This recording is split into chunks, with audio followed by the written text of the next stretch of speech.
Two German shepherds was found. Inside a broken drum. What baby did next left everyone in tears. What you're about to hear will change everything you thought you knew about the connection between children and animals. If you think you've heard it all, prepare yourself for something that will leave you questioning the very nature of innocence and evil. Don't forget to like, share, subscribe, and let us know where you're watching from in the comments below. The screaming started at 3:47 p.m. on a Tuesday afternoon. Tommy Walker, barely 5 years old, stood frozen in the backyard of his family's new home in rural Tennessee, his small hands trembling as he pointed toward the overgrown lot behind their property. His mother, Sarah, dropped the box she was carrying, dishes shattering across the kitchen floor as she rushed outside. The sound coming from her son's mouth wasn't just fear. It was something deeper, more primal, like he'd witnessed something his young mind couldn't process. "Tommy, honey, what's wrong?" Sarah knelt beside him, her hands checking for injuries, for blood, for anything that might explain the terror in his eyes. But Tommy just kept pointing, his fingers shaking as tears streamed down his face. "The dogs," he whispered, his voice so quiet she almost missed it. "Mommy, the dogs are dying."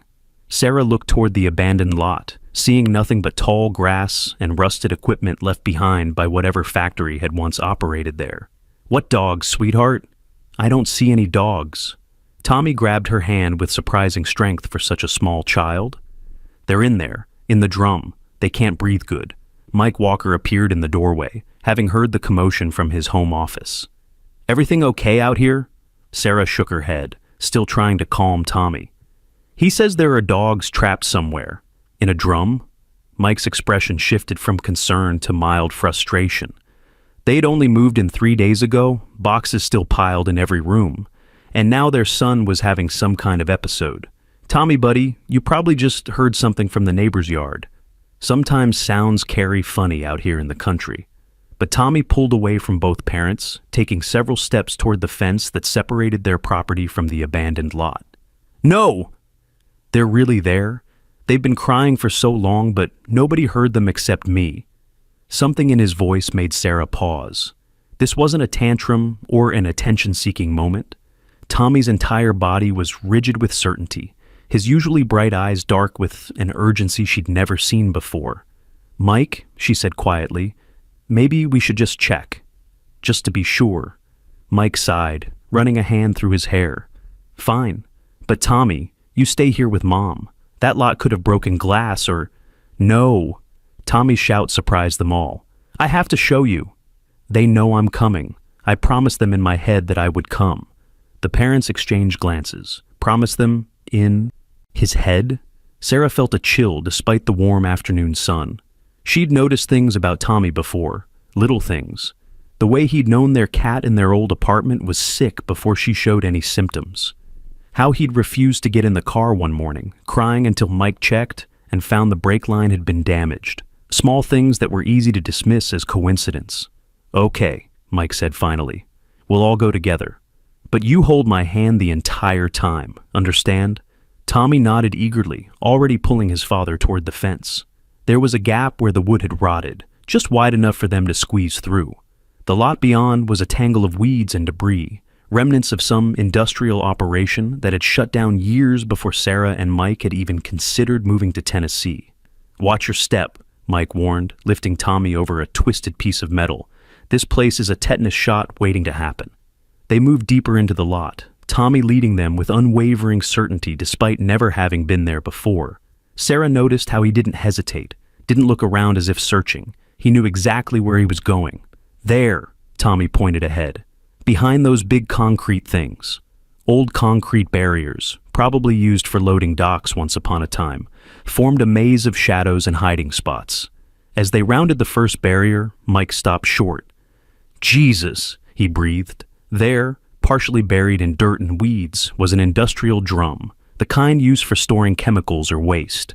It was rusted, dented, and at first glance appeared to have been there for years. But what made Mike's blood run cold were the scratch marks around the lid, fresh scratches, as if something inside had been trying desperately to get out. Tommy broke free from his father's grip and ran to the drum before either parent could stop him.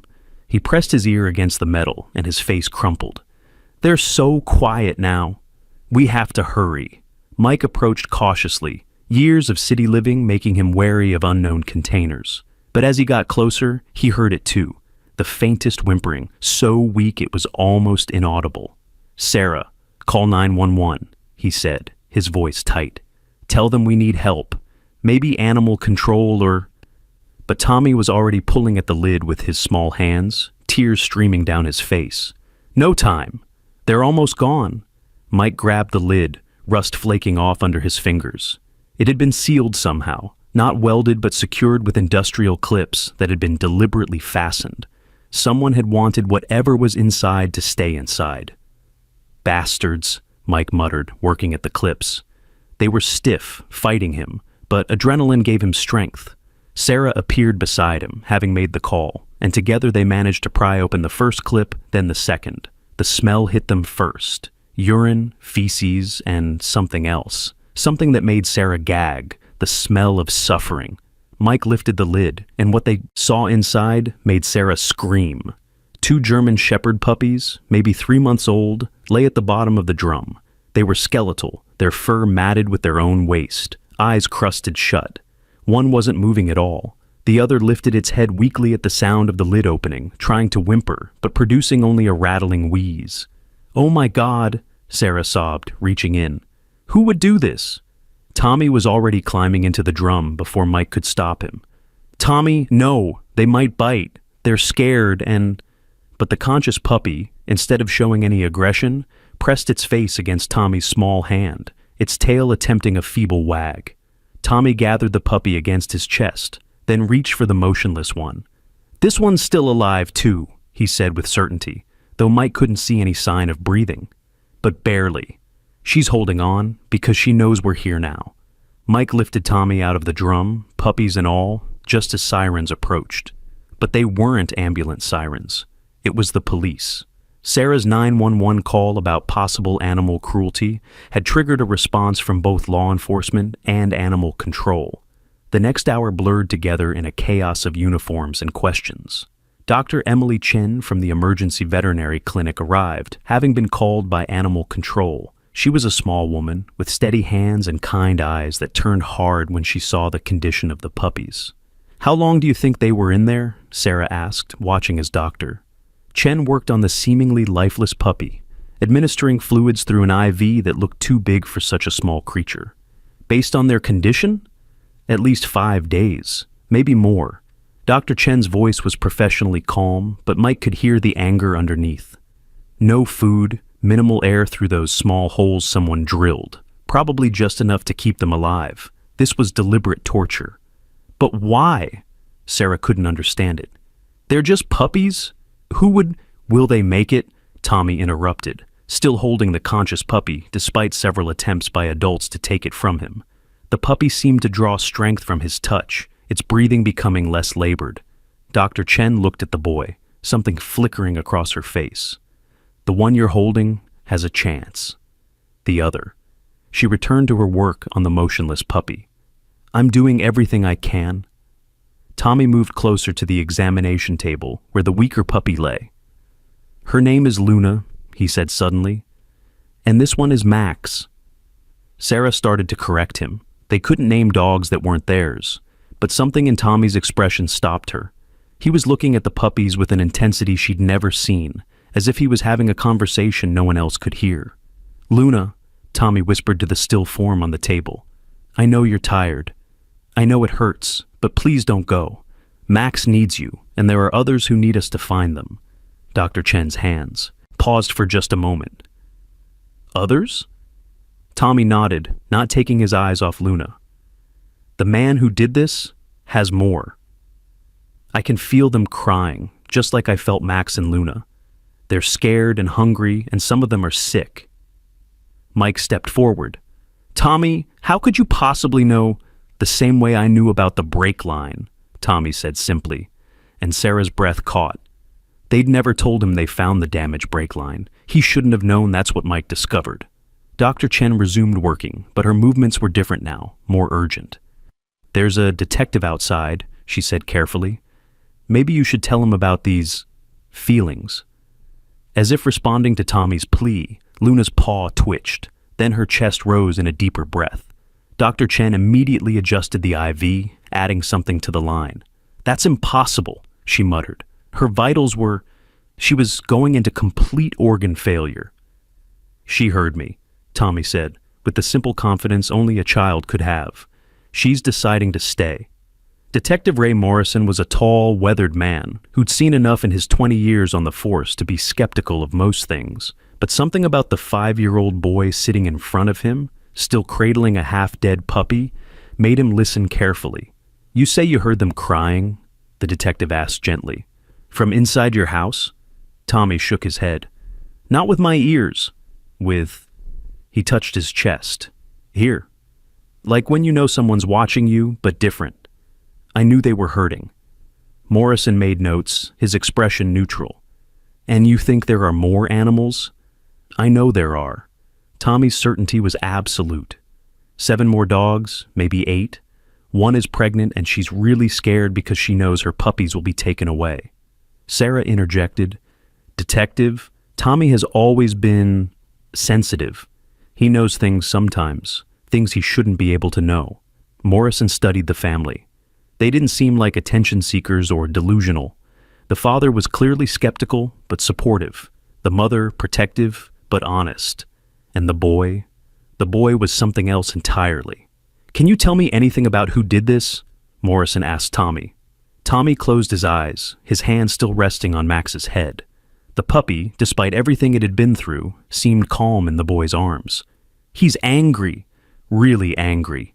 He thinks the dogs are bad, but they're not. He sells them to people who make them fight. But these ones wouldn't fight. They were too gentle, so he punishes them." Morrison's pen stopped moving. Dog-fighting rings were a known problem in rural Tennessee, but they'd never had a lead this specific.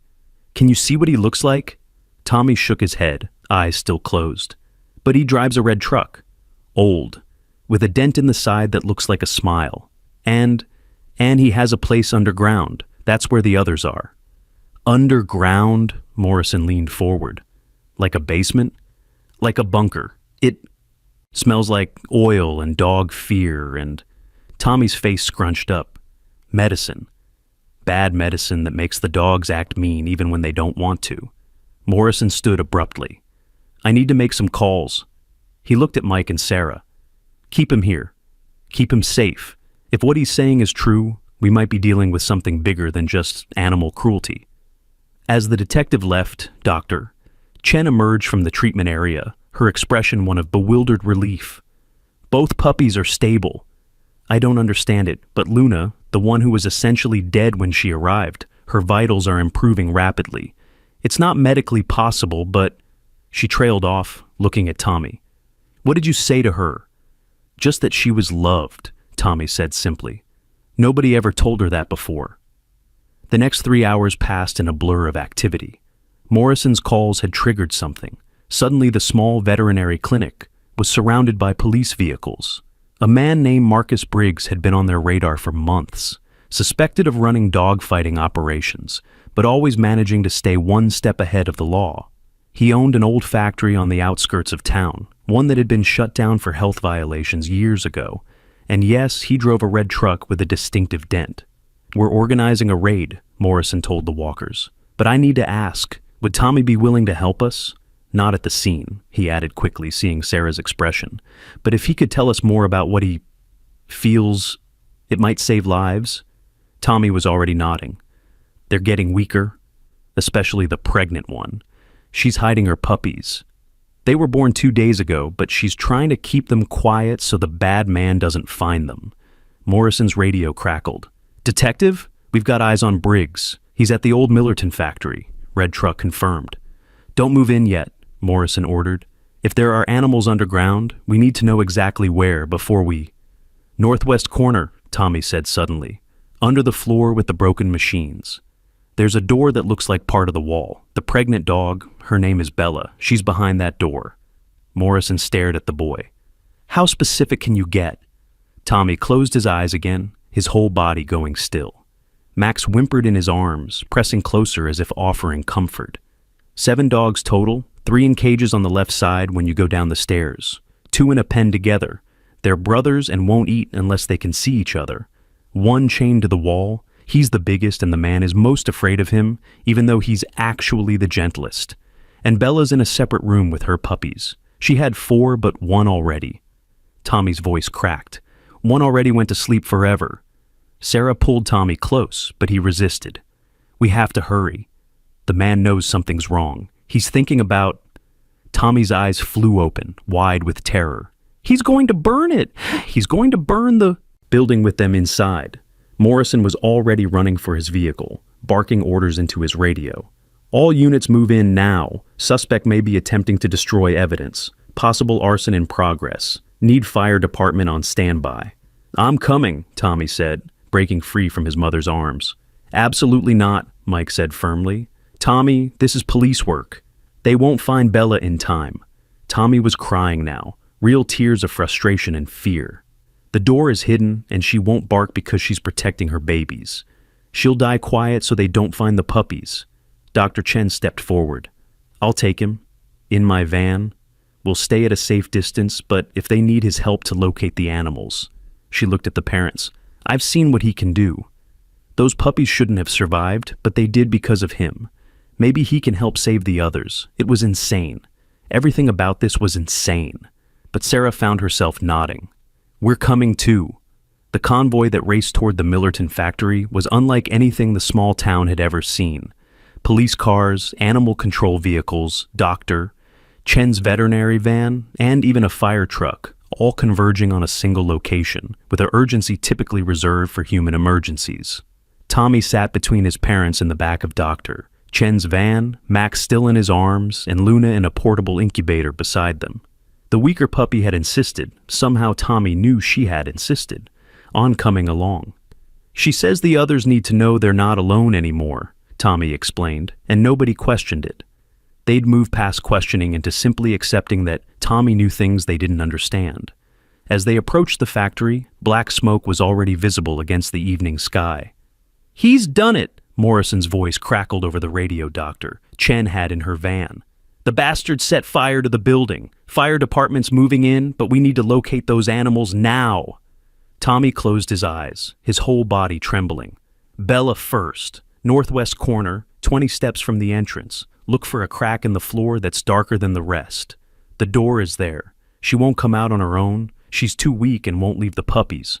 Morrison relayed the information, and they could hear shouting over the radio as officers searched. Then, found it. Hidden door located. Moving in. Christ, there's a dog and puppies in here. The brothers next, Tommy continued, his voice strained. Left side, blue cages. They're scared of the smoke but won't leave each other. You have to take them together or they'll fight you. One by one, Tommy guided the rescuers to each animal. The big gentle dog chained to the wall, who licked the officer's hand despite years of abuse. The 2 brothers who indeed refused to be separated. 3 more in cages, all in various states of starvation and illness. That's 7, Morrison reported. Building's fully engaged now. We need to pull back. 8, Tommy insisted. There's 8, the last one. His face went pale. Oh no, the last one is in the wall. What do you mean in the wall? Morrison demanded. Like Max and Luna were in the drum, but worse. He put her inside the actual wall. She's been there the longest. She's almost gone. Southeast corner, 2nd floor. You'll have to break through the drywall. Listen for scratching. She's trying to get out, but she's so weak. Sarah heard Morrison curse over the radio. 2nd floor is compromised. Fire department says it's too dangerous. 2 minutes, a different voice cut in. I can give you 2 minutes with a ladder to the window. Southeast corner, you said. Don't, Mike started to say, but Tommy grabbed his father's hand. She's waited so long, he whispered. She's been calling for help for so many days. Please. They could only listen as the radio transmitted sounds of the rescue. Breaking glass, shouting, the roar of fire, then Morrison's voice. Can't find it! Where exactly? Tommy stood up in the van, his whole body rigid. Tell him to feel for warmth on the wall. She's pressing against it, 3 feet from the window, down low. She's trying so hard to make noise, but she can't anymore. Dr. Chen relayed the message, and seconds later, they heard the sound of drywall being smashed. Then Morrison's voice, rough with emotion. Got her! Oh, Jesus, she's just a puppy. Maybe 4 months old, coming out now. The building collapsed 30 seconds after Morrison emerged with the puppy. Marcus Briggs was arrested trying to flee the scene, his red truck spotted by a deputy who'd been stationed on the back road. He'd had 2 more puppies in the truck, ones he'd deemed worthwhile enough to save, bringing the total number of rescued dogs to 10.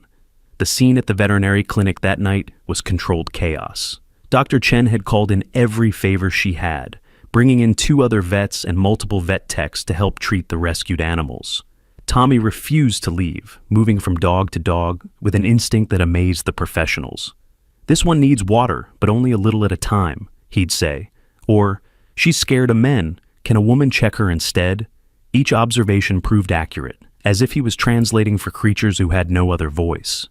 The puppy from the wall, Tommy called her Hope, was in the worst condition. She'd been sealed inside for at least 2 weeks, surviving on condensation and whatever insects had found their way into her prison. Dr. Chen didn't think she'd make it through the night. Tommy sat with Hope for 3 hours, whispering to her, his small hand resting on her barely moving chest. Max and Luna, despite their own weakness, were placed in incubators on either side of Hope, as if standing guard. "What are you telling her?" Dr. Chen asked softly, checking Hope's IV for the 10th time. "Stories," Tommy replied, "about grass and sunshine and running. She's never done any of those things. I'm showing her. Or what she's fighting for. It shouldn't have worked. A 5-year-old boy's stories shouldn't have made a difference to a dying puppy." But Hope's heart rate, which had been dangerously low, began to stabilize. Her breathing, which had been shallow and labored, deepened. "This is impossible, Doctor," Chen muttered, checking and rechecking her equipment. Her organs were shutting down. She was in complete renal failure. "She decided to stay," Tommy said simply, as if it was the most natural thing in the world. They all decided to stay. By dawn, all 10 dogs were stable, exhausted, traumatized, malnourished, but alive. The 2 brothers curled together in a single large crate, finally able to rest, knowing they wouldn't be separated. Bella's 3 surviving puppies nursed while she watched with eyes that held too much knowledge of cruelty. The big, gentle dog, Tommy called him Bear, slept for the first time without chains, his massive head resting on a soft blanket that Dr. Chen had brought from home. Detective Morrison arrived as the sun was coming up, looking haggard but satisfied. "Briggs is talking," he announced, "trying to cut a deal. He's given us names, locations. This was bigger than just him. There's a whole network. Dog fighting rings across 3 states. He looked at Tommy, who was finally showing signs of exhaustion, swaying on his feet but still refusing to leave the dogs. "How did you know, son? How did you really know?" Tommy looked up at the detective with eyes far too old for his 5 years. "They called for help, and I heard them. Not everyone can hear, but I can. And now that I know I can hear them..." He looked around at the recovering dogs. "I have to help, don't I?" Sarah knelt beside her son, tears streaming down her face. "Yes, baby, you do. We'll figure out how, but yes, you do." Mrs. Dorothy Hayes arrived at the clinic around 7 in the morning, having heard about the rescue on the morning news. The elderly woman brought a box of homemade dog treats and a thermos of coffee for the exhausted adults. "I knew something was wrong with that Briggs fellow," she said, settling into a chair with the authority of someone who intended to stay. "Saw his truck around town at odd hours. Should have trusted my instincts." She watched Tommy with the dogs, her sharp eyes missing nothing. "That boy's got a gift," she said matter-of-factly to Sarah. "My grandmother had something similar, could tell when animals were sick before they showed signs. Said they spoke to her. Everyone thought she was crazy until she started healing animals nobody else could save." "What happened to her?" Sarah asked, exhausted beyond politeness. "Became the most sought-after animal healer in 3 counties, Mrs. Hayes replied. "Back then, they called it a blessing. These days, I suppose they'd want to study it, turn it into science. But some things aren't meant to be explained, just accepted." As if to prove her point, Tommy suddenly stood up from where he'd been sitting with Hope. "Something's wrong," he said, looking around the clinic. "Someone's coming. Someone bad." Morrison immediately went on alert. "What do you mean, Tommy?" "He's angry about the dogs. really angry. Tommy's face paled. He has a gun. The detective was already on his radio, calling for backup, when the clinic's front door burst open. A young man, maybe 25, wild-eyed and clearly high on something, stood in the doorway with a pistol in his hand. "Where is he?" the man shouted. "Where's the kid who ruined everything?" Later, they'd learn this was Kyle Briggs, Marcus's son, who'd been part of the dog-fighting ring and had come seeking revenge for his father's arrest. But in that moment, all anyone knew was that there was an armed, unstable man between them and the exit. Morrison reached for his weapon, but Kyle swung the gun toward him. "Don't! I'll shoot everyone in here, starting with the kid." What happened next would be debated for years afterward. Some said it was coincidence. Others called it a miracle. But everyone agreed on the basic facts. Bear, the big gentle dog, who'd been chained to a wall for 2 years, who'd never shown an ounce of aggression despite everything done to him, stood up. He shouldn't have been able to. He was weak, malnourished, and had been sedated.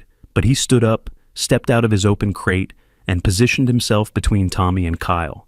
He didn't growl. He didn't bark. He simply stood there, 60 pounds of scarred muscle and unbreakable spirit. His eyes locked on the threat to the boy who'd saved him. "Get that dog away from me!" Kyle screamed, but his hand was shaking now. Bear took a step forward, then another. Max and Luna, from their incubators, began to howl, a sound that shouldn't have been possible from puppies so young and weak. Then Bella joined in, then the brothers, then every single dog in the clinic raised their voice in a chorus that seemed to come from somewhere deeper than their damaged bodies. Kyle stumbled backward, frightened by something primal in that sound. It wasn't aggressive, it was protective, unified, a declaration that this boy, this small human who heard their pain, was under their protection. In his confusion and fear, Kyle didn't notice Morrison moving until the detective had tackled him, the gun skittering across the floor. Within seconds, Kyle was in handcuffs, sobbing and rambling about devil dogs and that freak kid who talks to animals. Bear walked back to Tommy and, with great dignity despite his weakness, lay down at the boy's feet. Tommy hugged the massive dog, burying his face in the scarred fur. "Thank you," he whispered. "Thank you for protecting me like I protected you." Dr. Chen, who'd been frozen during the entire encounter, finally found her voice. That was impossible, Morrison finished. Everything about this case has been impossible. The story of the boy who could hear dogs' cries for help spread beyond the small Tennessee town within days. News crews arrived from Nashville, then Atlanta, then from national networks. Everyone wanted to interview Tommy, to understand his gift, to see the miraculous dogs who'd survived against all odds. But Tommy wasn't interested in fame. He was interested in the growing certainty that there were more animals out there who needed help. During his sessions with the rescued dogs, he'd started having what he called dreams while awake, visions of other animals in distress. "There's a horse," he told his parents one evening, exhausted after spending all day at the clinic. "She's in a barn somewhere close. Her owner died, and no one knows she's there. She's been alone for days." Sure enough, when Morrison followed up on Tommy's vision, they found an elderly man named Carl Peterson had died of a heart attack 5 days earlier. His horse, Daisy, was indeed trapped in a barn on his isolated property, having survived by breaking into the feed storage. Then there was the cat colony living in an abandoned building scheduled for demolition. Tommy knew about them 3 days before the demolition date, giving animal control time to relocate all 23 cats. Each rescue added to Tommy's reputation. Some called him blessed, others called him a fraud, insisting someone must be feeding him information. A few inevitably called him possessed or unnatural. "How are you handling all this?" Dr. Chen asked Sarah one afternoon as they watched Tommy work with Hope, who was finally starting to gain weight and show puppy-like playfulness. "I don't know," Sarah admitted. "A month ago, our biggest concern was unpacking boxes in our new house. Now, my 5-year-old son is some kind of animal psychic who's helped bust a multi-state dog-fighting ring." "He saved lives, Doctor," Chen reminded her. "Whatever this is, however it works, he saved lives that would have been lost." "I know," Sarah said softly. "I just worry about what this means for him, for his childhood, for his future. He can't turn it off, Doctor. Chen, he hears them all the time now. Every hurt animal, every scared pet. How does a 5-year-old boy carry that kind of burden? As if he'd heard his mother's concerns, and perhaps he had, Tommy came over and took her hand. "It's okay, Mommy. They don't all hurt. Some of them are happy. Like Max and Luna, they're really happy now. They know they're safe." Indeed, Max and Luna had recovered remarkably. The 2 German Shepherd puppies who'd been left to die in a drum were now healthy, playful, and completely devoted to Tommy. Mike and Sarah had already agreed to adopt them, unable to imagine separating them from their son. "And Hope?" Sarah asked, looking at the smallest puppy, the one who'd been sealed inside a wall. "Hope's going to be okay," Tommy said with certainty. "She's going to live with someone special, someone who needs her as much as she needs them." That someone turned out to be Mrs. Dorothy Hayes. The elderly woman had been volunteering at the clinic every day, and Hope had developed a particular attachment to her. When Mrs. Hayes officially adopted Hope 2 weeks later, there wasn't a dry eye in the clinic.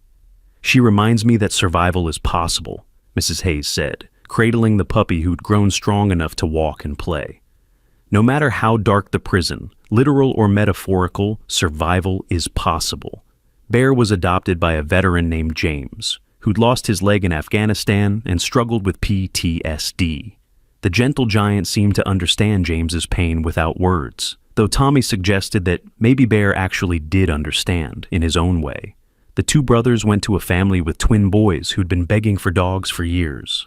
Bella and her puppies were taken in by a rescue organization that specialized in rehabilitation, with the promise that they'd all find homes when they were ready. Each adoption felt like a victory, but also a goodbye.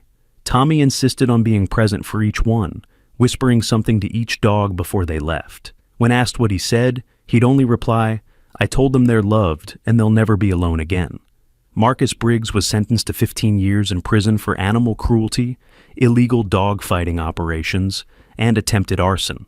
His son Kyle got 5 years for assault with a deadly weapon. The network Briggs had revealed was systematically dismantled, leading to dozens of arrests and hundreds of dogs rescued across 3 states.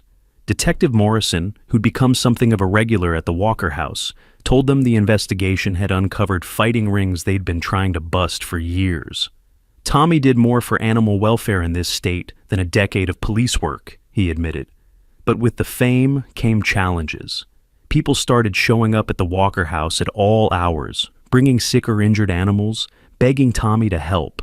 Some were genuine cases of need, others were people hoping to test or exploit his abilities. One morning, Sarah found a box of kittens on their doorstep with a note. "Please have the boy save them."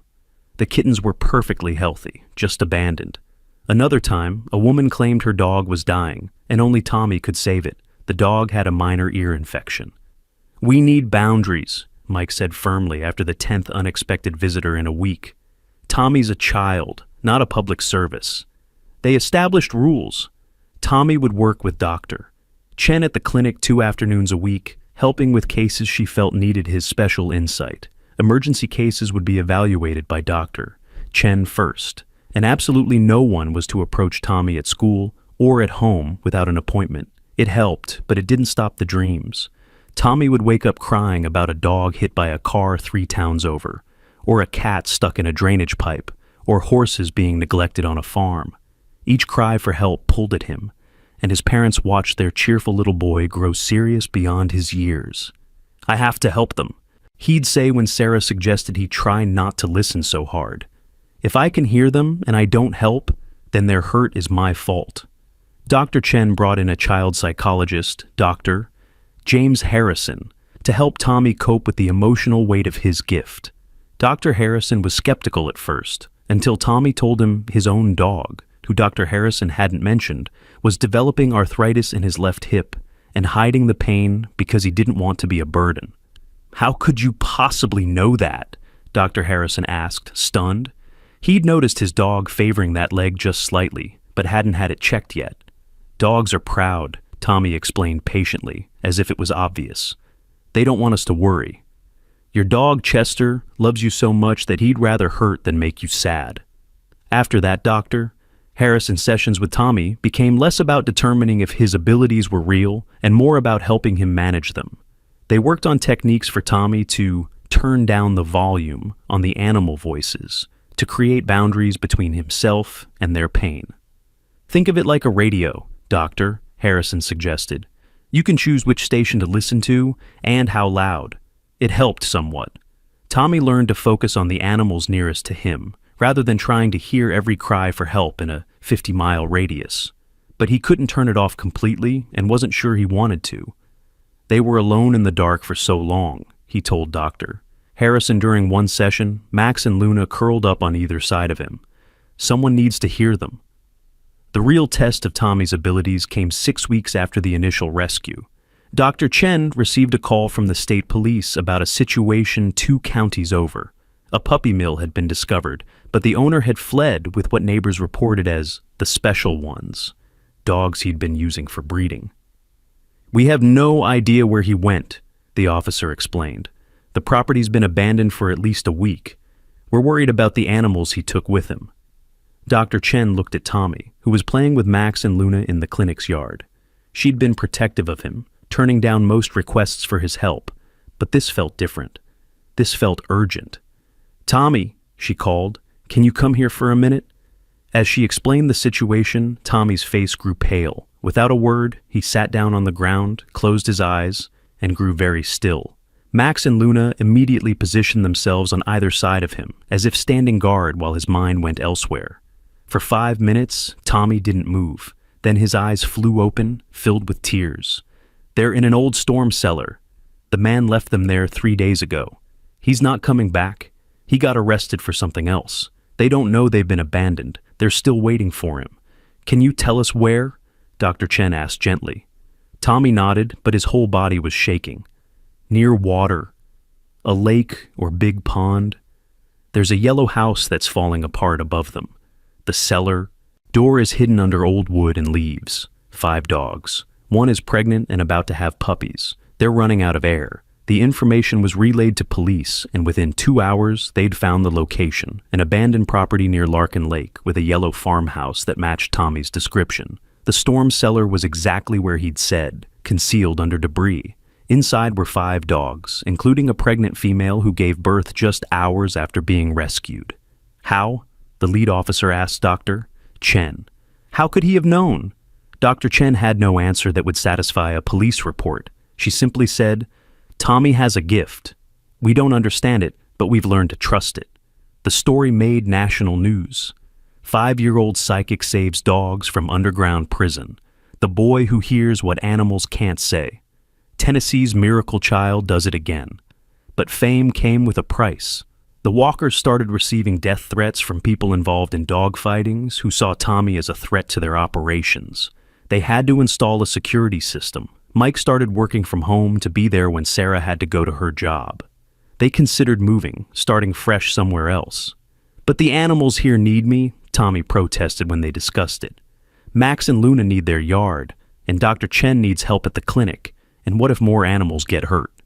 It was Luna who settled the debate, in her way.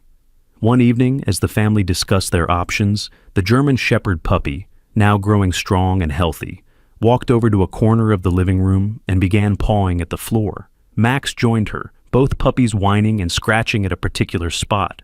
"What's wrong with them?" Mike asked, moving to investigate. Tommy watched the puppies, then his face changed. "There's something under the house. Something hidden." Mike pulled back the carpet, revealing the original hardwood floors. One of the boards was loose. Underneath was a metal box, rusted with age. Inside were documents, deeds, certificates, and a letter dated 1962. The letter was from the original owner of the house, a woman named Margaret Fuller. In shaky handwriting, she'd written about her son, William, who'd had the gift of understanding God's creatures. She wrote about how he'd saved countless animals, how people had come from miles around seeking his help, how some had called him blessed and others had called him cursed. But the gift chose him, the letter concluded, as it chooses one in every generation. This house was his sanctuary, where he could be himself without judgment. May it serve the same purpose for whoever comes after, whoever hears the calling that cannot be ignored. Sarah's hands trembled as she set down the letter. This house, it belonged to someone like Tommy? They researched William Fuller and found newspaper clippings from the 1950s and 60s, stories about a young man who'd had an uncanny ability to find lost pets, to calm violent dogs, to know when. Animals were sick before symptoms appeared. He'd lived in this house until his death in 1989, never marrying, dedicating his life to animal welfare. The gift chooses one in every generation, Mike repeated. You don't think... I think, said Mrs. Hayes, who'd stopped by with dinner and had read the letter, that some things are meant to be. You didn't just randomly choose this house. The house chose you. Or rather, it was waiting for Tommy. Tommy himself seemed unsurprised by the revelation. Mister, William is nice, he said casually. He tells me stories sometimes about the animals he helped. He says I'm doing a good job. The adults exchanged glances. Mister? William? Sarah asked carefully. His spirit, I guess, Tommy said with a child's matter-of-fact acceptance of the impossible. He doesn't come around much. Just when I'm really sad about an animal I couldn't save. He reminds me that we can't save them all, but we save the ones we can.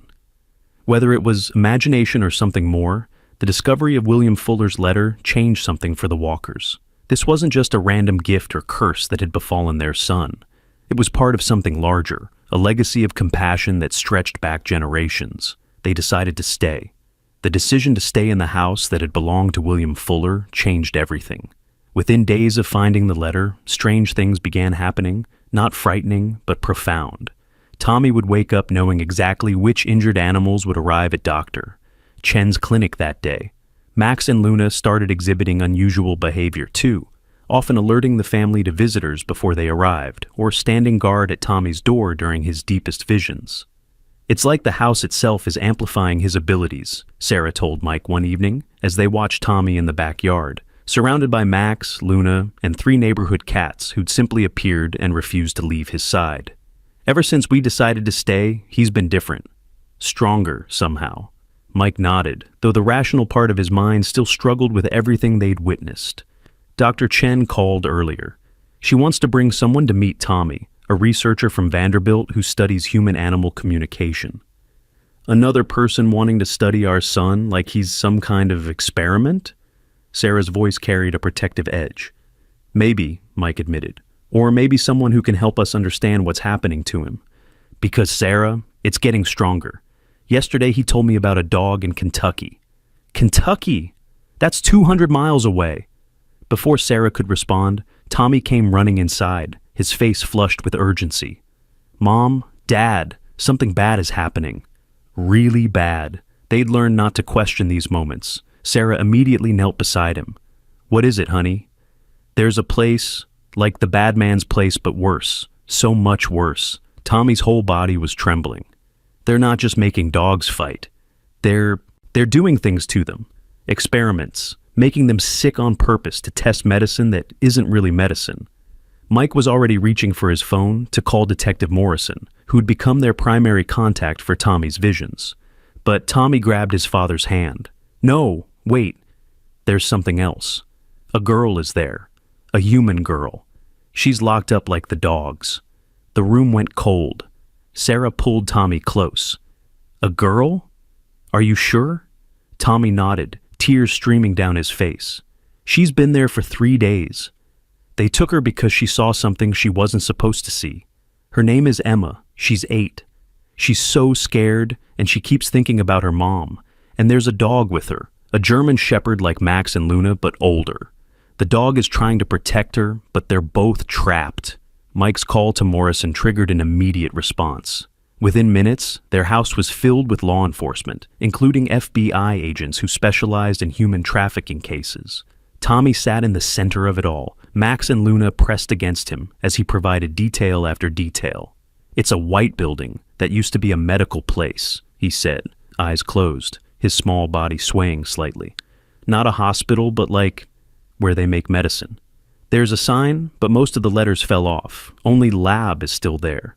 The girl, Emma, she's in a room with no windows. The dog's name is Scout. He belonged to the girl's family, but got stolen 6 months ago. Agent Patricia Coleman, a stern woman with kind eyes, knelt beside Tommy. Can you tell us anything else about the location? Any sounds Emma might hear? Smells?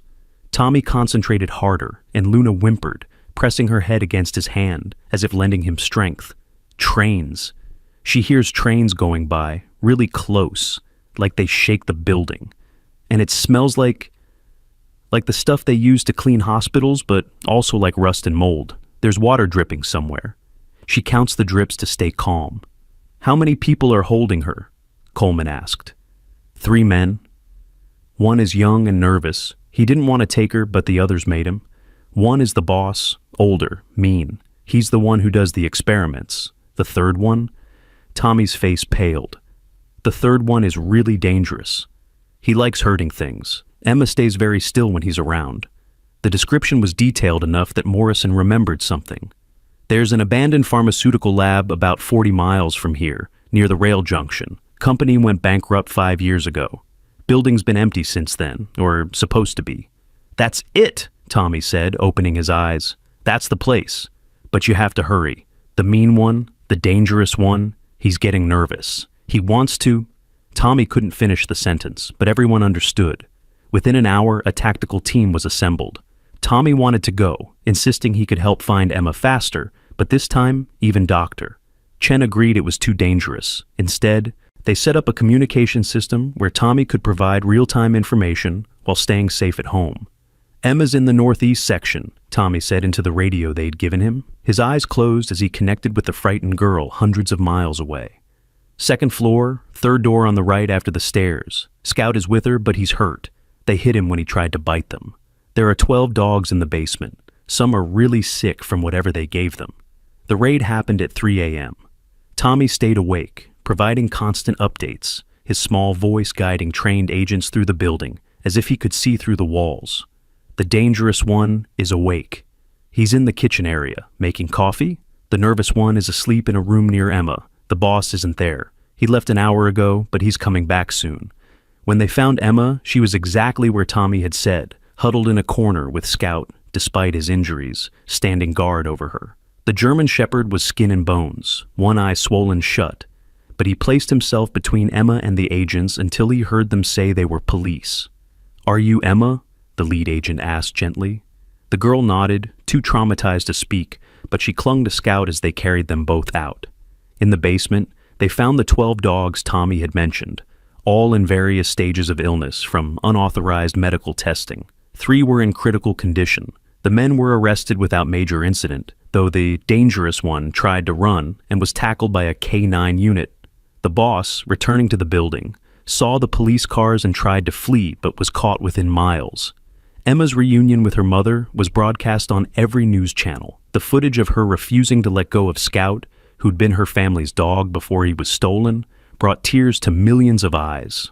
But what really captured the public's attention was when Emma, finally feeling safe enough to speak, said, "The boy told me I'd be okay.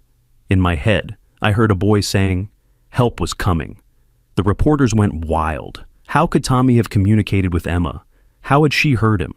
Dr. Marcus Reed, the researcher from Vanderbilt, the doctor, Chen had mentioned, arrived 2 days after Emma's rescue.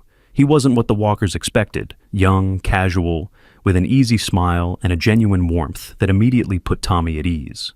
"I'm not here to study you like a lab rat," he assured Tommy at their first meeting. "I'm here to understand and maybe to help you manage what must be an overwhelming gift." Over the next several weeks, Doctor, Reed conducted various tests, all designed as games to keep Tommy comfortable. What they revealed was astounding. Tommy's brain showed unusual activity in regions associated with empathy and sensory processing. When he connected with an animal, his brainwaves synchronized with patterns that shouldn't be humanly possible.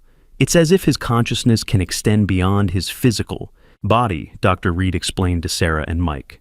"I've seen similar patterns in studied cases of twins who claim to feel each other's pain, but this is exponentially more complex. Tommy isn't just feeling what animals feel. He's accessing their sensory experience, their memories, sometimes even their decision-making processes." "But how?" Mike asked, still seeking that logical explanation. "I don't know, Doctor," Reed admitted. "Science doesn't have a framework for this yet. But what I can tell you is that it's real, it's measurable, and it's growing stronger." Indeed, Tommy's abilities were expanding at an alarming rate. He could now sense animals in distress from increasingly far distances. More unnervingly, he'd started picking up on human emotions, too, particularly those of people who'd formed strong bonds with animals. "Mrs. "Chen is sad," he announced one morning at the clinic. "Her cat from when she was little, mister. Whiskers, she's thinking about him because today's the anniversary of when he died." Dr. Chen dropped the syringe she'd been preparing. "How could you possibly know that?" "I haven't thought about Mr. Whiskers in years, but this morning." She trailed off, visibly shaken. "Today would have been his 30th birthday. I was calculating it while driving here." These incidents became more frequent. Tommy knew when his teacher's dog was pregnant before she did. He could tell which clients at the veterinary clinic were genuinely concerned about their pets and which were there for other reasons. Once, he identified a man who'd been poisoning neighborhood cats. The man's guilt radiated off him like a smell Tommy could detect. But with greater power came greater burden. Tommy started having nightmares, not his own, but those of traumatized animals he'd connected with. He'd wake up screaming about cages, about hunger, about the terror of being abandoned. Max and Luna took to sleeping on his bed, their presence the only thing that could calm him. "We need to find a way to shield him, Doctor," Reed said after a particularly bad week where Tommy had sensed a massive hoarding situation 3 states away. 40 cats in a single apartment, many dying. His empathy is so strong it's taking a physical toll. They tried various techniques. Meditation helped somewhat. Visualization exercises where Tommy imagined walls around his mind provided temporary relief. But nothing could completely shut out the calls for help that seemed to find him no matter what barriers they erected. It was Mrs. Hayes who provided an unexpected solution. She arrived one afternoon with an old wooden box that had belonged to her grandmother, the one who'd had similar abilities.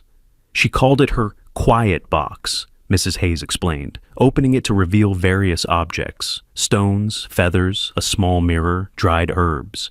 When the voices got too loud, she'd hold these and ground herself. Each one represents an element: earth, air, water, fire, spirit. She said it reminded her that she was human first, conduit second. Tommy was skeptical until he touched a smooth river stone from the box. Immediately, the constant background noise of animal consciousness that had become his constant companion dimmed to a manageable level. "It's quieter," he said wonderingly. "Not gone, but farther away." Dr. Reed was fascinated, running tests on the objects, finding nothing special about them physically. "It might be psychosomatic," he said, "but if it works, it works." Tommy started carrying the river stone everywhere, and it did help.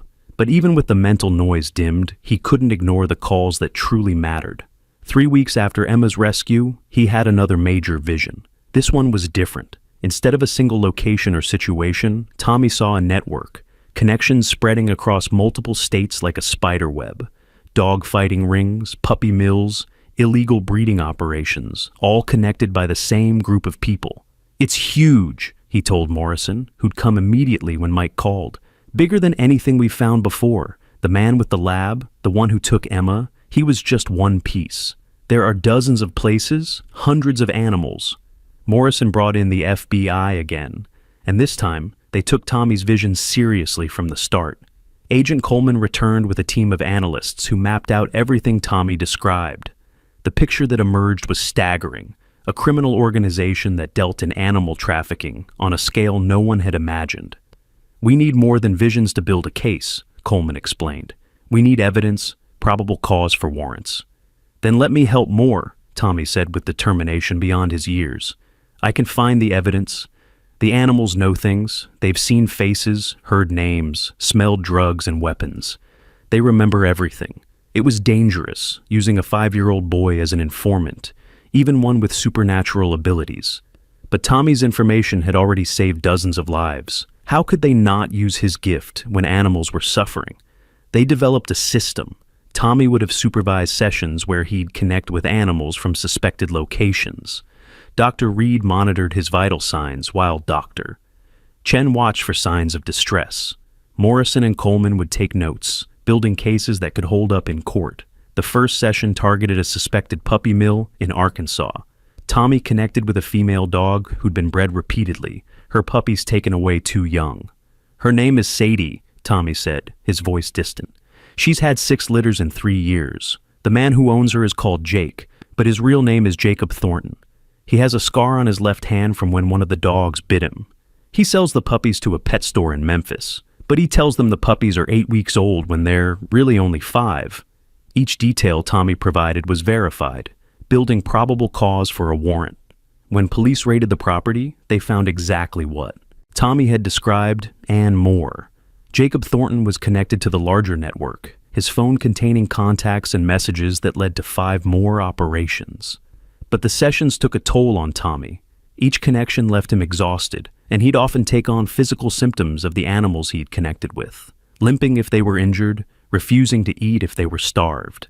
Sarah watched her son age before her eyes, the weight of so much suffering carving lines into his young face that shouldn't have been there. "We're losing him," she told Mike one night, after Tommy had spent 3 hours connected to a bait dog from a fighting ring, experiencing every fight, every injury, every moment of terror the dog had endured. "He's 5 years old, Mike. He shouldn't know these things exist, let alone feel them." Mike held her as she cried, his own eyes wet. "But how do we tell him to stop when he knows animals are suffering?" "You've seen him, Sarah. Every animal he saves heals something in him. It's like this is what he was born to do."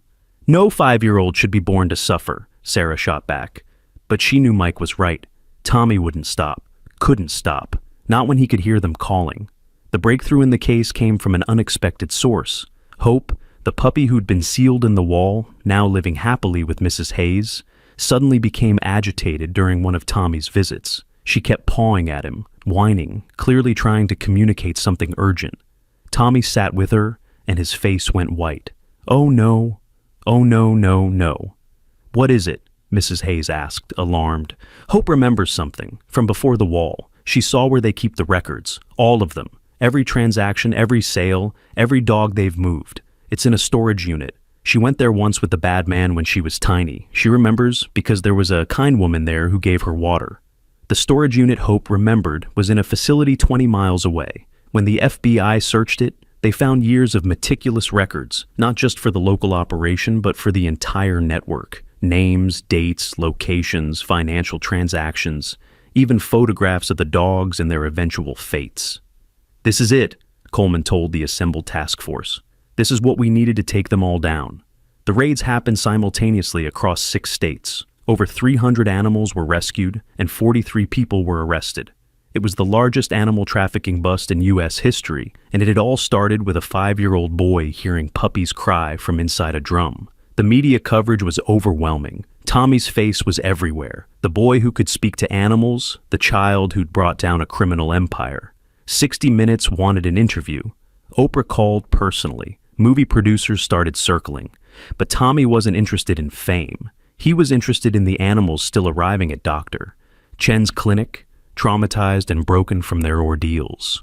He spent every available moment with them, whispering comfort, promising them that their suffering was over. One dog in particular captured his attention. A German shepherd named King, who'd been used as a bait dog for years. King was aggressive, trusting no one, lashing out at anyone who came near. Dr. Chen was considering euthanasia, not because she wanted to, but because King seemed beyond rehabilitation. "Let me try," Tommy begged. "Please, he's not mean, he's just broken. Like Luna was, but worse." "Against her better judgment, Doctor."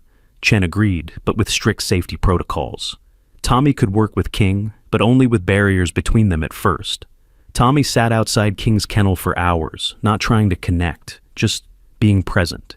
He'd talk softly about nothing in particular, what he had for breakfast, how Max and Luna were doing, the funny way Mrs. Hayes' cat walked. On the 3rd day, King stopped growling when Tommy appeared. On the 5th day, he approached the kennel door. On the 7th day, he lay down near where Tommy sat, though still not making eye contact. "He's ready," Tommy announced on the 10th day. "He wants to trust, but he's scared he's forgotten how." Dr. Chen wanted to refuse, but she'd learned to trust Tommy's instincts. With multiple adults present and ready to intervene, they opened King's kennel. The German shepherd emerged slowly, his body low, ready to fight or flee. Tommy sat perfectly still on the floor, not making eye contact, just holding out his hand palm down. "I know," Tommy said softly.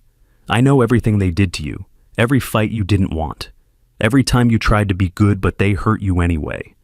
I know, and I'm sorry. I'm so sorry." King froze, his scarred body trembling. Then, in a movement that made everyone hold their breath, he approached Tommy and laid his massive head in the boy's lap. Tommy stroked King's ears gently, tears streaming down both their faces. "You're good," Tommy whispered. "You were always good. They tried to make you bad, but they couldn't because deep inside, you're good." King's rehabilitation became Tommy's personal mission. Every day after school, he'd work with the damaged dog, slowly rebuilding trust, teaching King that hands could pet instead of hit, that humans could love instead of hurt. 6 weeks later, King was adopted by a retired police officer named Marcus, who'd lost his K9 partner and understood the kind of patient love King would need. The day King left with Marcus, tail wagging tentatively, was one of Tommy's happiest.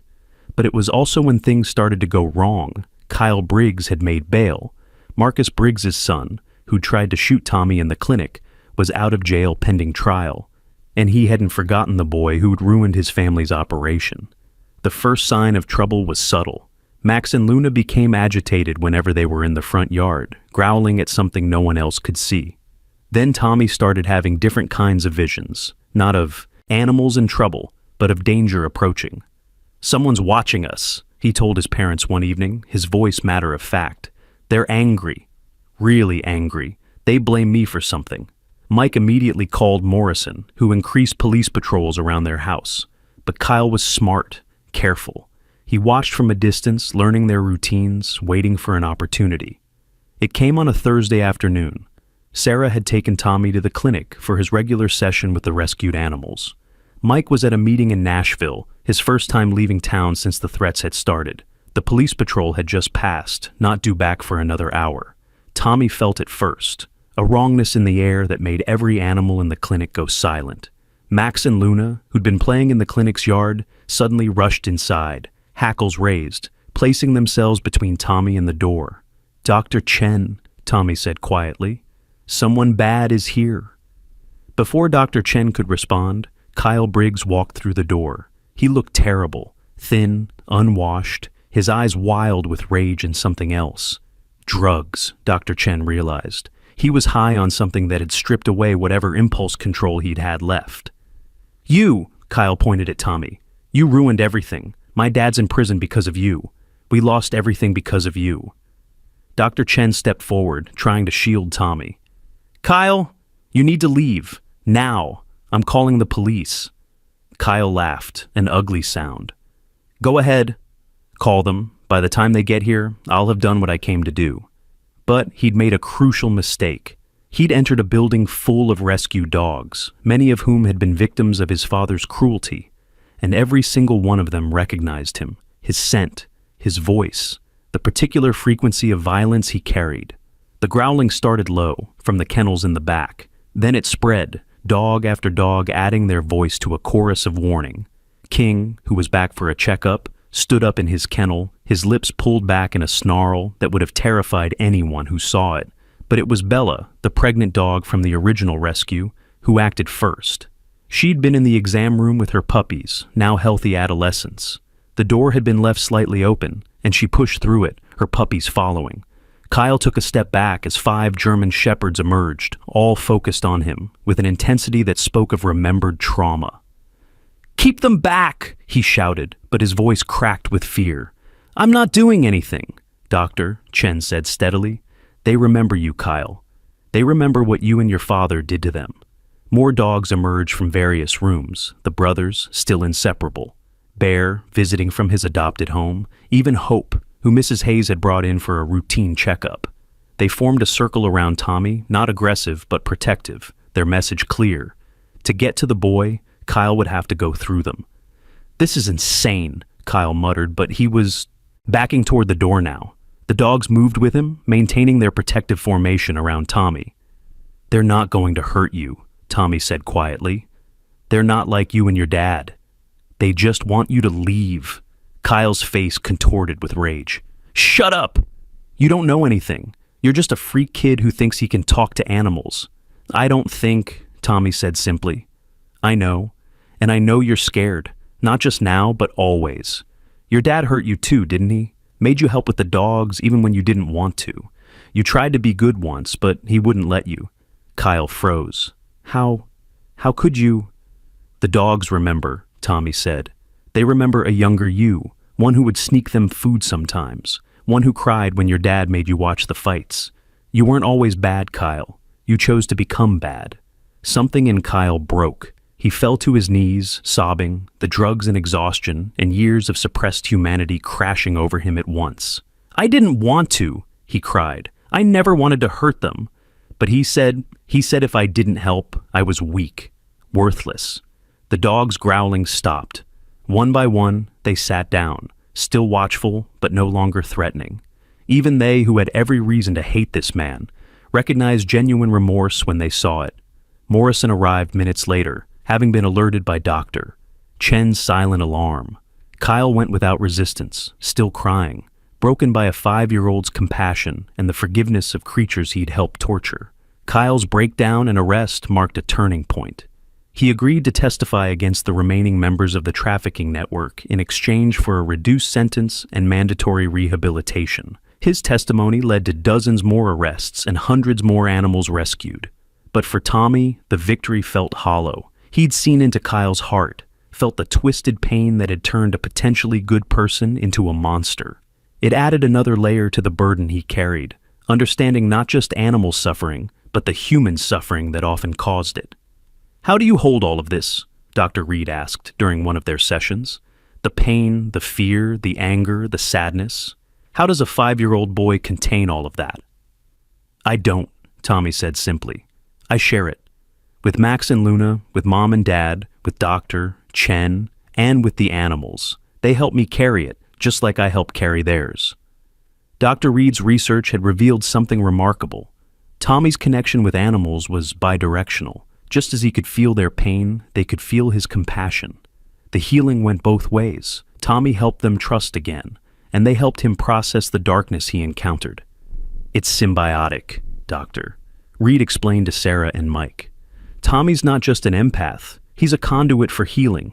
The animals he connects with show measurably lower stress hormones after their sessions with him, and Tommy's brain shows increased production of oxytocin and serotonin. After helping an animal, they're literally healing each other. This discovery led to a new approach. Instead of just using Tommy's abilities to find animals in crisis, Doctor Chen started bringing him in for regular healing sessions with traumatized rescues. The results were remarkable. Dogs that had been considered unadoptable became loving pets. Cats that had been feral learned to trust. Even exotic animals from a rescued illegal zoo showed improvement after sessions with Tommy. One case in particular captured international attention. A wolf-dog hybrid named Storm had been kept illegally as a pet, then abandoned when the owner realized they couldn't handle him. Storm was dangerous, too wild for a home, too domesticated for the wild. Every sanctuary they'd contacted had refused him. Euthanasia seemed the only option. Let me try, Tommy said when he heard about Storm. He's not mean. He's confused. He doesn't know what he's supposed to be. The session with Storm was unlike anything Tommy had experienced before. The wolf dog's mind was different from a domestic dog's, wilder, more complex, operating on instincts that went back to thousands of years. He's lonely, Tommy said, after an hour of silent communion with Storm. He wants a pack, but humans aren't his pack, and neither are full wolves. He's stuck between worlds. So, what do we do? Dr. Chen asked. Tommy thought for a moment, then his face lit up.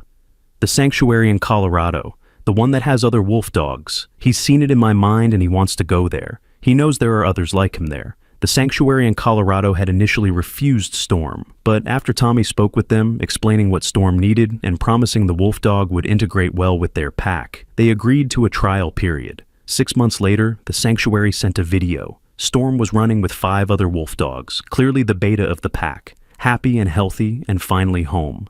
Tommy watched the video over and over, tears of joy streaming down his face. You saved him, Doctor, Chen said. We saved each other, Tommy corrected. He taught me that sometimes being different isn't a curse. It's just different. As Tommy's 6th birthday approached, his parents realized their son would never have a normal childhood. But watching him work, seeing the joy on his face when a traumatized animal finally trusted again, they also realized he wouldn't want one. I was born for this, Tommy told them one evening as they sat on the porch, Max and Luna at their feet, the summer air full of fireflies. Just like Mr. William before me. This is my purpose. Sarah pulled him close. You're 6 years old, baby. You shouldn't have to have a purpose yet. But I do, Tommy said simply. And it's a good purpose. Helping, healing, making the hurt stop. The universe seemed to agree. 2 weeks after his birthday, Tommy received a letter from the President of the United States, thanking him for his service to animal welfare and inviting him to the White House to receive a special commendation. But before that could happen, one more crisis emerged. It started with a vision so violent that Tommy collapsed in the middle of dinner, his whole body convulsing. Max and Luna went crazy, howling and pawing at him, trying to pull him back from wherever his mind had gone.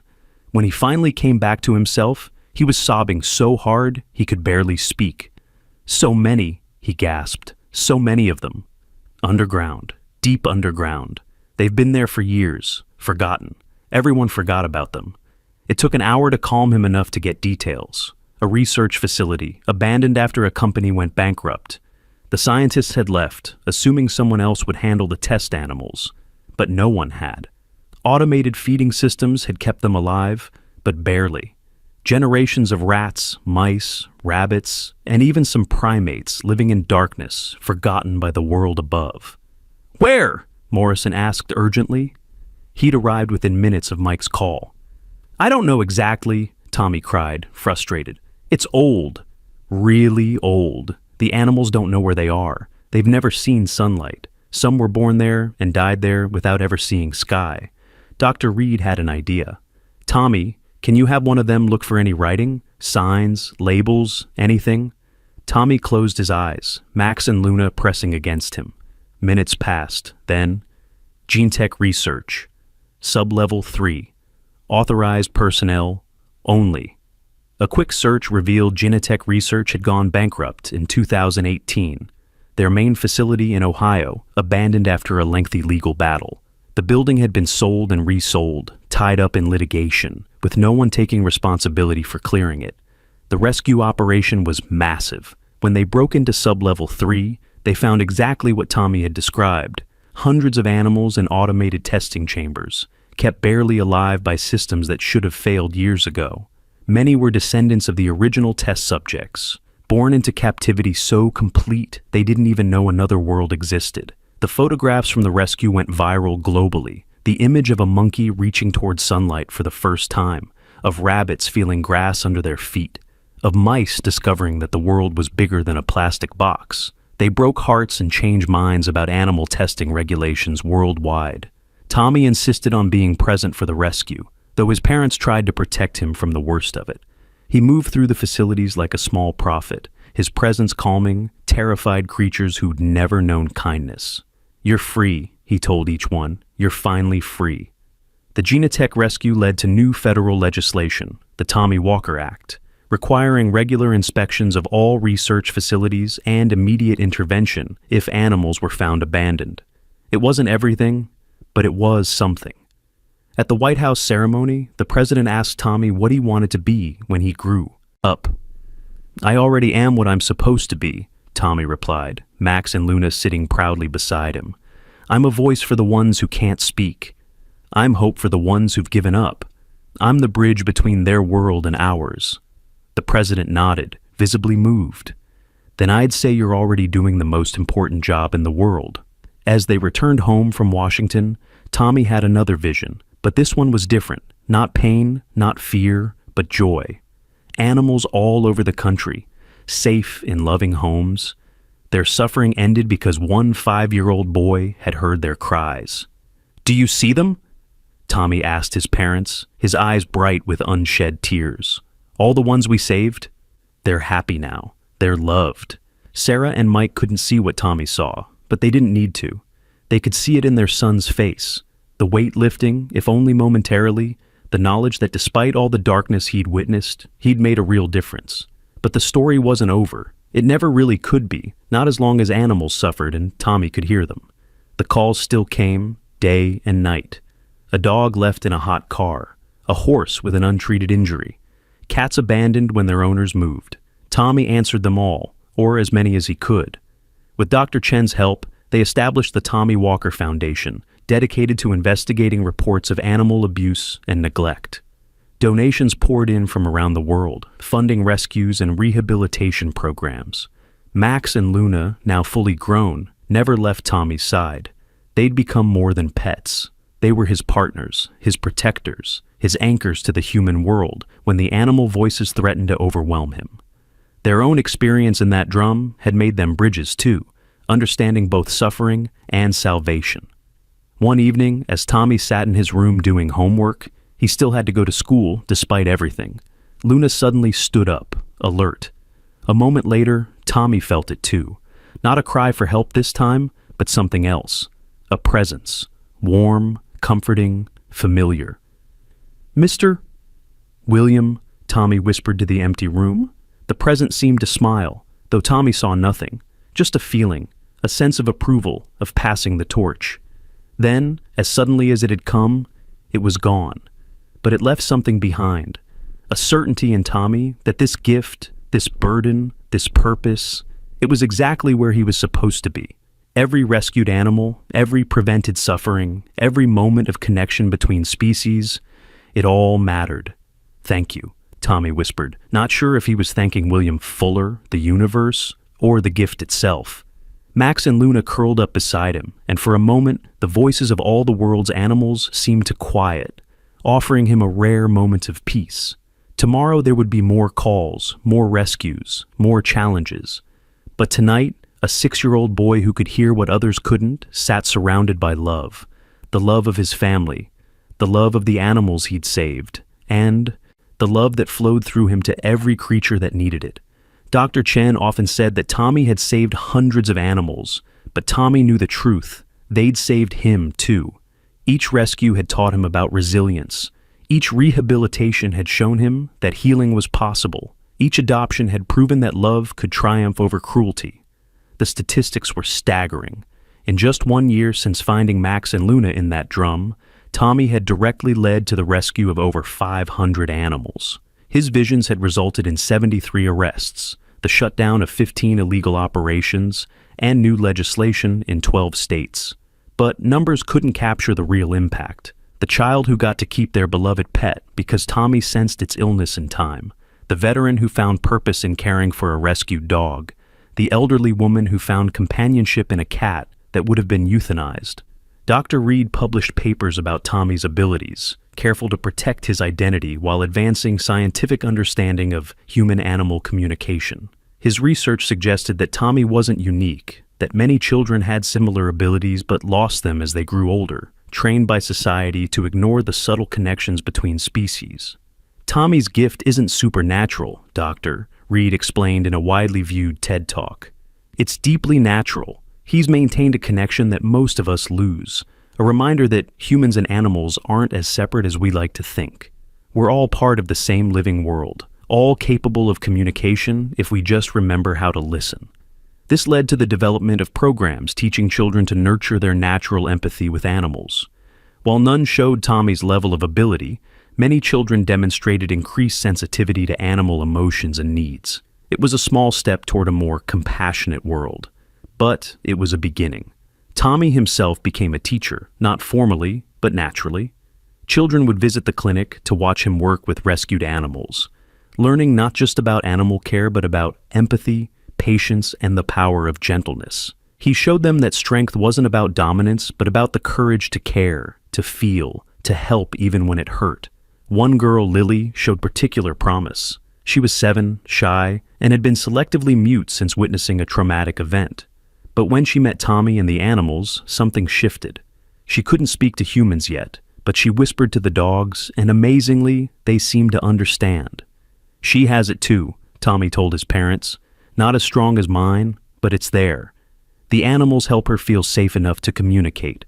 Under Tommy's gentle guidance, Lily began to find her voice again, first with animals, then with Tommy, and eventually with others. Her recovery became another miracle attributed to the boy who could hear what others couldn't. But perhaps the most profound impact was on the animals themselves. Those rescued through Tommy's visions showed remarkably better recovery rates than typical rescue animals. It was as if knowing someone had heard their cries, had cared enough to find them, gave them a will to survive and thrive that defied medical explanation. King, the bait dog everyone thought was beyond saving, became a therapy dog, visiting hospitals and bringing comfort to patients. Hope, the puppy from the wall, grew into a confident, joyful dog who seemed to understand her role as a symbol of survival. Max and Luna, the German shepherds who started it all, became legendary in their own right.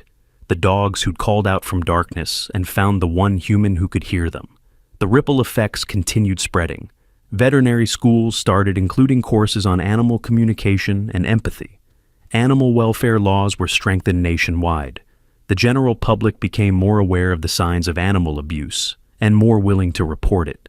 But for all the global impact, Tommy remained focused on the individual animals. Each one mattered. Each rescue was personal. He remembered all their names, their stories, their fears, and their triumphs.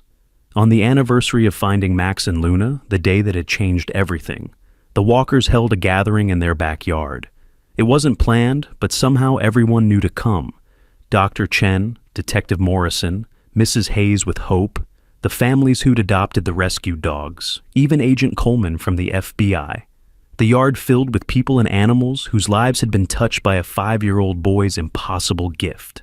As the sun set, Tommy stood up to speak. He was 6 now, but his words carried the weight of someone who'd seen too much, yet somehow maintained hope. "A year ago, I heard crying from inside a drum," he began, his young voice clear and strong. "I didn't understand then what it meant, why I could hear what others couldn't. I still don't fully understand. But I know this. Every creature deserves to be heard. Every life matters. Every act of kindness creates ripples that spread further than we can see." He looked around at the gathered crowd, human and animal alike. "Max and Luna taught me that, even in the darkest places, hope survives. The dogs from the fighting ring taught me that gentleness is stronger than violence. Hope taught me that walls can't contain the will to live. King taught me that it's never too late for redemption. Storm taught me that being different isn't wrong, just different." His voice cracked slightly with emotion. "I'm just one kid. I can't save them all. But together, all of us, we can save so many. We can be the voices for the voiceless. We can be the hope for the hopeless. We can choose compassion over cruelty every single day." As if understanding every word, Max and Luna moved to stand beside him, their presence a reminder of where it all began.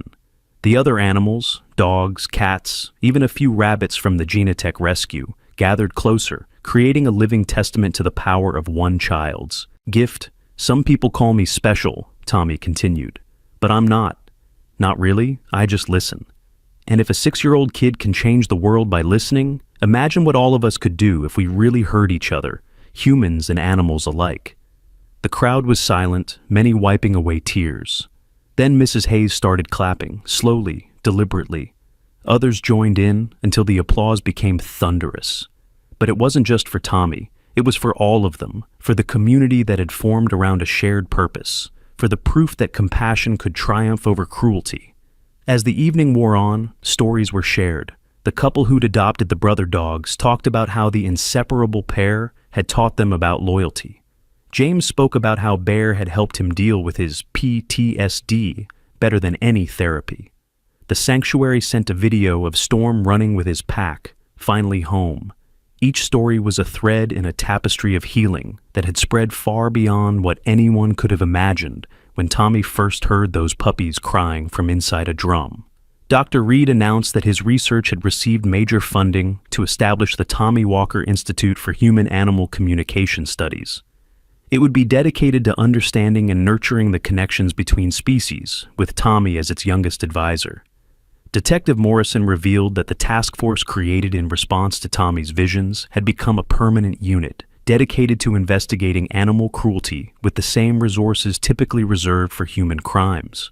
Dr. Chen shared that her clinic was expanding, adding a wing specifically for treating traumatized rescue animals, funded entirely by donations from people who'd been moved by Tommy's story. But perhaps the most moving moment came when a stranger approached, a woman nobody recognized.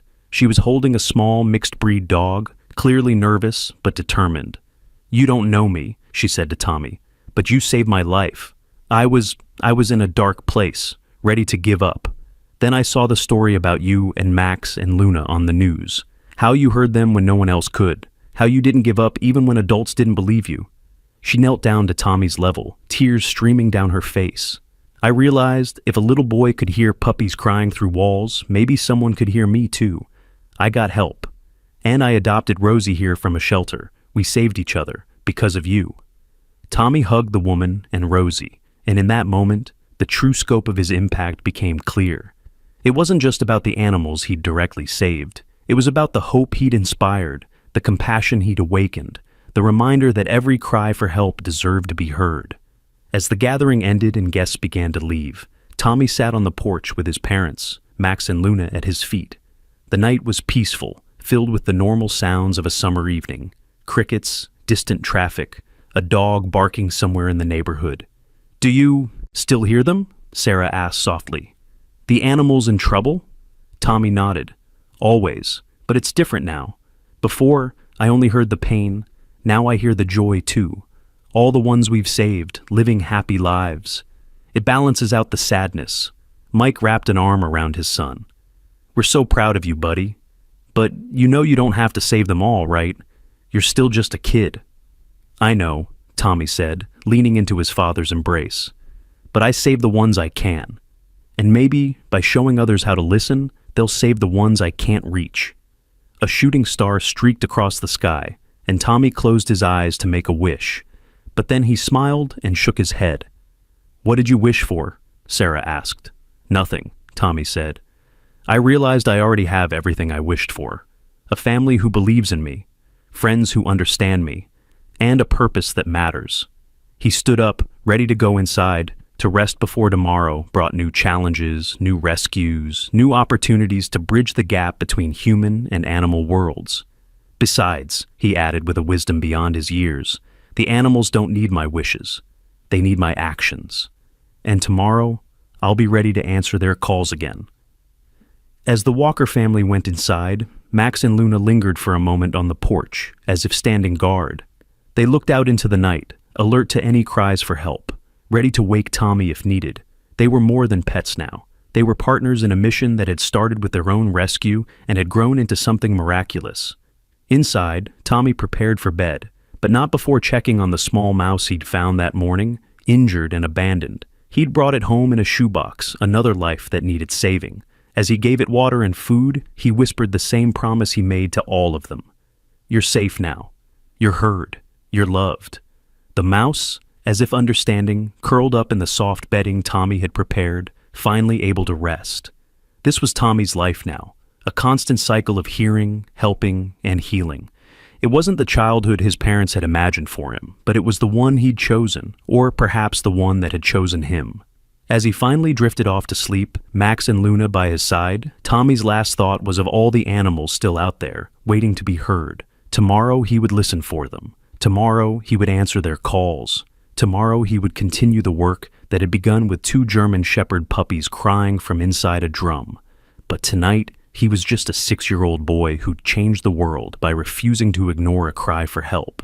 A boy who'd proven that compassion has no age limit, that empathy is the greatest superpower, and that sometimes the smallest voices can create the biggest changes. The statistics would continue to grow. The rescues would continue. The impact would ripple outward in ways no one could fully measure. But at its heart, it would always come back to this: a child who heard what others couldn't and chose to act on it. Tommy Walker, the boy who could hear animals, had become something more than a curiosity or a miracle. He'd become a symbol of hope, a reminder that in a world full of noise, the most important thing we can do is listen, truly listen, to those who need our help. And somewhere out there, in shelters and homes, in wild places and urban spaces, animals rested a little easier, knowing that if they called out in their darkest moments, there was a boy who would hear them. A boy who would always answer. A boy who had turned his impossible gift into an unstoppable force for good. The story of Tommy Walker and the German Shepherds in the drum would be told for generations. But it wasn't really a story about supernatural abilities or miraculous rescues. It was a story about choosing compassion over indifference, action over apathy, and love over fear. It was a story that reminded the world that every life matters, every cry for help deserves to be heard, and every one of us has the power to make a difference, if we just remember to listen. If this story touched your heart, if you believe in the power of compassion, if you've ever felt a connection with an animal that went beyond words, please like, share, and subscribe. Comment below with your own stories of animal rescue or the special bonds you've formed with the creatures in your life. Together, we can create a world where no cry for help goes unheard, where every Tommy Walker out there is believed and supported, and where the bridge between human and animal worlds grows stronger every day.